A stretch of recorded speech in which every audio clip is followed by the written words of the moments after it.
আসসালামু আলাইকুম। সবাই কেমন আছেন? আমি কিন্তু অনেক ভালো আছি আল্লাহর রহমতে এবং আপনাদের দোয়ায়। আজকে আমি এই নকশি কাঁথাটা সেলাই করা দেখাবো। এখানে আমি দেখতেই পাচ্ছেন ৩ ইঞ্চি করে দাগ টেনে নিয়েছি। আমি এখানে হোয়াইট পেন্সিল ব্যবহার করছি। আপনারা চাইলে কাপড়ে দাগ দেওয়ার যে চক এটাও ব্যবহার করতে পারেন। এখন আমি যেখানে দাগটা দিছি তার সাইড দিয়ে বাঁকা করে সেলাই করে নিব। দেখতেই পাচ্ছেন আমি একটু বাঁকা করে দিচ্ছি, কিন্তু আমি যেখান থেকে ৩ ইঞ্চি করে দাগ টেনেছিলাম সেখান থেকে কিন্তু সেলাই করিনি, তার পাশ দিয়ে বাঁকা করে সেলাই করেছি। আবারও এখন বাঁকা করে এবারও ভিতরের দিক দিয়ে সেলাই করা শুরু করব, ঠিক এইভাবে।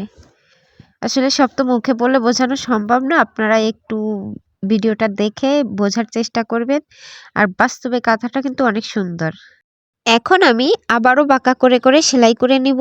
এই বেবি কাঁথাটা আমি 2 ভাঁজে ভাঁজ করে পেতে নিয়েছি। আপনারা চাইলে 3 অথবা 4 ভাঁজে ভাঁজ করেও পাততে পারেন, আপনাদের ইচ্ছার উপর ডিপেন্ড করবে এবং কাস্টমার কেমন কতটা পুরু চায় তার উপরে। এমনি এই নকশি কাঁথাগুলো সেলাই করার পর পুরু হয়ে যায়, সেজন্য আমি 2টা ভাঁজে ভাঁজ করে নিয়েছি। এখন আবারও এবার এইটার সাথে মিল রেখে ভেতরের দিকে, মানে 2টা খোপ একদম ভেতরের দিকে হবে সেলাই বাঁকা করে, আবার হচ্ছে 2টা খোপ বাহিরে থেকে হবে বাঁকা করে সেলাই। এখানে আমি 2 গুণ সুতা ব্যবহার করছি উপরে, আর নিচে ববিন কেচে 1 গুণ সুতা ব্যবহার করছি। আপনারা চাইলে 3 গুণ 4 গুণ সুতা ব্যবহার করতে পারেন, কিন্তু আমার কাছে মনে হয় বেশি মোটা লাগে, এর জন্য আমি 2 গুণ সুতাই ব্যবহার করি। আমার প্রথম লম্বালম্বি ভাবে সবগুলা খোপ সেলাই করা শেষ, এখন আড়াআড়ি করলে হয়ে যাবে।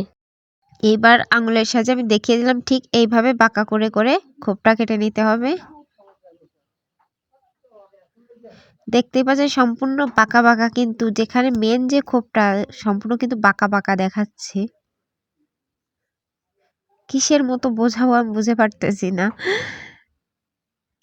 আবারও ঠিক বাঁকা করে ঠিক সেম একইভাবে করব। এখানে অনেকটা কলসির মতোই বাঁকা হচ্ছে।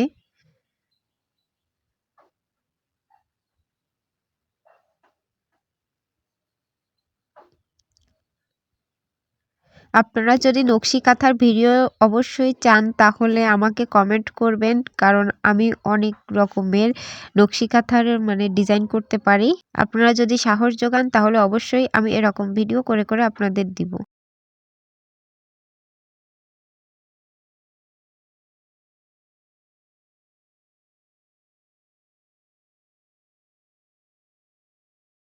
এখনো ঠিক একইভাবে বাঁকা করে সেলাইটা করে নিব।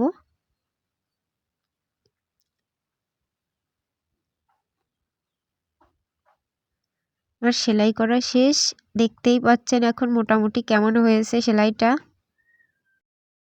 আমি বাঁকা করে যে সেলাইটা করেছিলাম সেই বাঁকা সেলাইয়ের উপর দিয়ে সেলাই করব, করে এখন এখান থেকে একটু পাতা শেপ করে নিব। এখানের মোট 2টা পাতা হবে। আমি এখানে 2 রকম করে দেখাচ্ছি, যারা নতুন তারা এইভাবে করবেন, আর যাদের একবার করতে হাত আসবে তাদের আরেকটা ভাবে দেখাবো সামনে।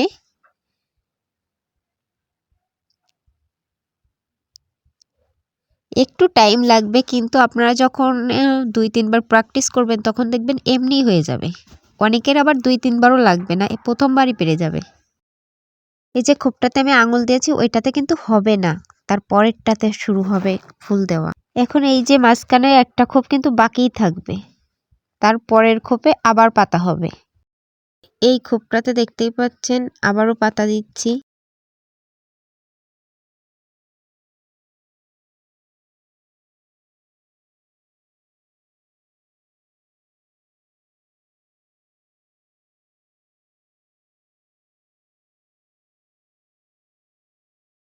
মাঝখানেরটা দেখলেন বাদ রাখলাম, রেখে এর পরেরটায় আবারও পাতা দেওয়া শুরু করব।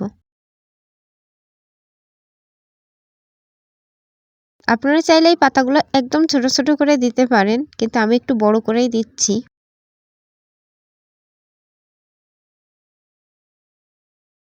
আপনারা দেখতেই পাচ্ছেন এখানে কিন্তু একটা খোপের ভিতরে 2টা করে পাতা হচ্ছে। টোটাল এখানে 8টা পাতা হবে, মানে টোটাল যখন ফুলটা সম্পূর্ণ কমপ্লিট করব তখন 8টা পাতা হবে। দেখতেই পাচ্ছেন এখনই কত সুন্দর লাগতেছে। এখন আমি আঙুল দিয়ে দেখালাম এইখানে কিন্তু হবে না, এইখানে কিন্তু ফুলটা হবে। কারণ এখান থেকে সোজা সেলাই করে আসলাম, এখন পাতা দিব এখানে।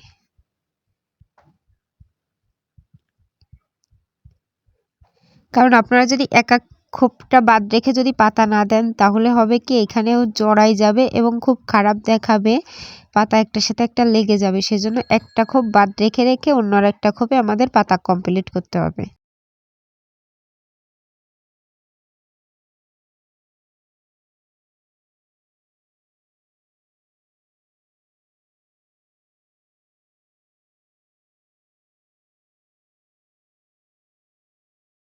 দেখতেই পাচ্ছেন এখন আমি দ্বিতীয় খোপটা বাদ রেখে তারপরের খোপটাই আবারও করা শুরু করলাম। কারণ দ্বিতীয় যে খোপটা দেখতে পাচ্ছেন ওই পর্যন্ত কিন্তু পাতার মাথাটা চলে আসছে।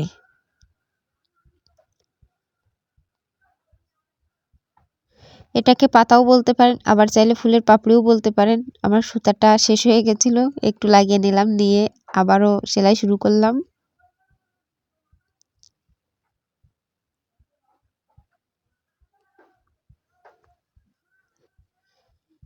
সত্য কথা বলতে কি, যে কাজটা যত বেশি সুন্দর লাগে করলে সেই কাজটাই কিন্তু তত বেশি টাইম লাগে। আর এই নকশি কাঁথাগুলা সেলাই করতে অনেক বেশি ধৈর্যের প্রয়োজন। একটু ধৈর্যের সাথে কাজটা করবেন, দেখবেন অনেক ভালো হবে। এমন একটা সময় আসবে দেখবেন সবকিছুতে এরকম নকশি কাঁথা করতে ইচ্ছা করবে। এরকম কাঁথা আমার বাড়িতে প্রায় 2টা বড় বড় কাঁথা করছি আমি। যদিও আমার সময় হয় না, সবসময় অর্ডারি কাজ থাকে, তার ফাঁকেও 2টা কমপ্লিট করছি। কিন্তু বাস্তবে দেখতেও অনেক সুন্দর লাগে এই কাঁথাগুলা। কিন্তু বড় কাঁথাগুলা করতে গেলে একটু সমস্যা হয়, সেজন্য আপনারা চেষ্টা করবেন বেবি নকশি কাঁথাগুলা অর্ডার নেওয়ার জন্য। কারণ বেবি নকশি কাঁথাগুলা 1 ঘন্টা থেকে 1.5 ঘন্টার ভিতরেই হয়ে যায়। আর যদি হাতটা বেশি চালু থাকে তাহলে 40 মিনিট, তার বেশি লাগবে না। আমি যদিও বা সবসময় দর্জির কাজ করি, কিন্তু তার পাশাপাশি কিছু কিছু এই নকশি কাঁথাগুলার অর্ডার নিই। কারণ এতে হয় কি, হাতটা চালু থাকে। কোনো কাজই সম্পূর্ণভাবে অবহেলা করে ফেলে রাখা উচিত না। তাহলে কি বলবো, আস্তে আস্তে মানুষ সেই কাজটা ভুলেই যায়। এর জন্য হাতটা চালু রাখার জন্য আমি প্রায় এই নকশি কাঁথাগুলারও অর্ডার নিই।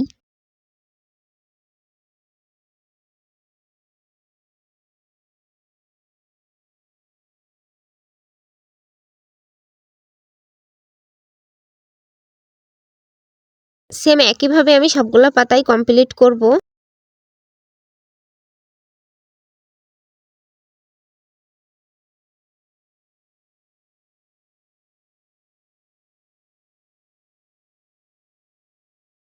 এই 2টা লাইনের এই খোপটা আমি করে দেখাবো, তারপর অফ ক্যামেরায় বাকি সবগুলা পাতা করে নিব।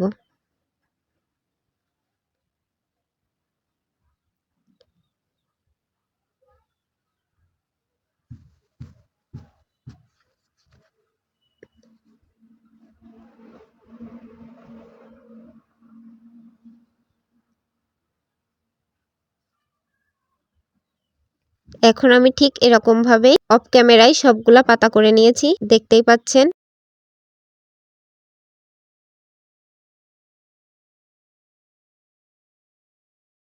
এখন আমি আড়াআড়িভাবে এই ফুলগুলার পাপড়ি দেওয়া শুরু করব, পাপড়ি অথবা পাতা যাহাই বলেন। এখন এই পাতাটা দেওয়া শুরু করলাম। এখন এখান থেকে দেখছেন নিচে একবারই সেলাই করে নিয়ে চলে আসছি। আমি সর্বপ্রথমে বলেছিলাম না আরও একটা নিয়মে দেখাবো, এই নিয়মটার কথা বলেছিলাম। আমি এইভাবেই কাজ করি, তাহলে দ্রুত কাজটা এগোয়।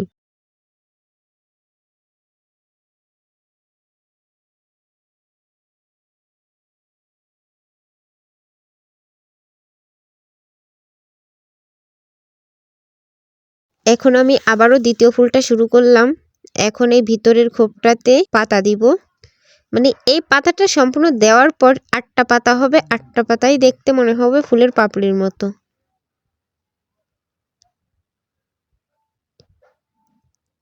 ঠিক একইভাবে এখন সেলাই করে নিচে চলে আসব, মাঝখানের খোপটা বাদ রেখে।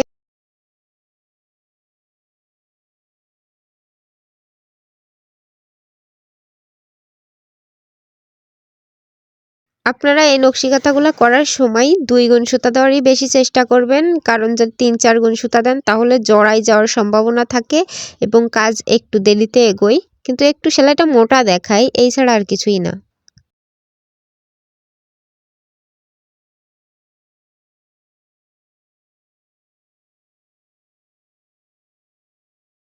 এখন 2 নাম্বার লাইনটা শুরু করলাম। প্রথম খোপটা দেখতেই পাচ্ছেন রেখে বাকি খোপটায় পাতা দেওয়া শুরু করছি। এখন এইভাবে একবারই সেলাই করে এসে আবার চলে যাব নিচে আরেকটা পাতা দিতে। সেখান থেকে দিয়ে এসে এখন আরেকটা পাতা শেষ। একবারই যে খোপটা এখন ধরবো সেই খোপটা একবারই শেষ করে করে নিচে চলে আসবো।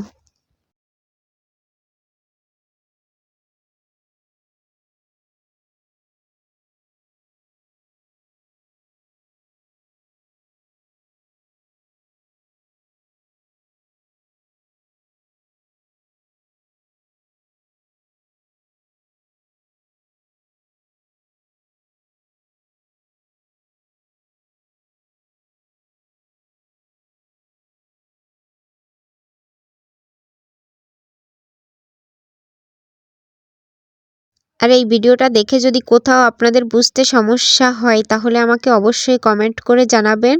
আর প্লিজ আমার এই ছোট্ট ইউটিউব চ্যানেলটা সাবস্ক্রাইব করে পাশে থাকবেন এবং লাইক কমেন্ট করতে তো ভুলবেনই না।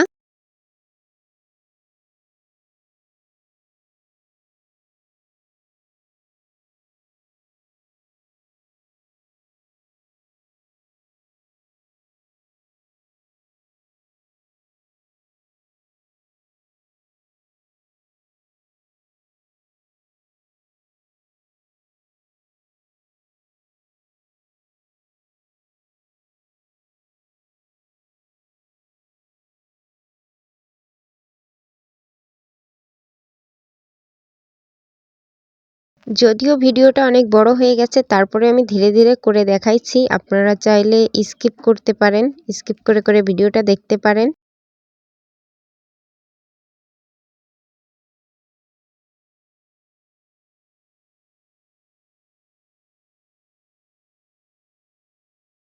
আমি বাকি খোপগুলা অফ ক্যামেরায় করে নিচ্ছি পুরাটাই, দেখতেই পাচ্ছেন এখন কত সুন্দর লাগছে।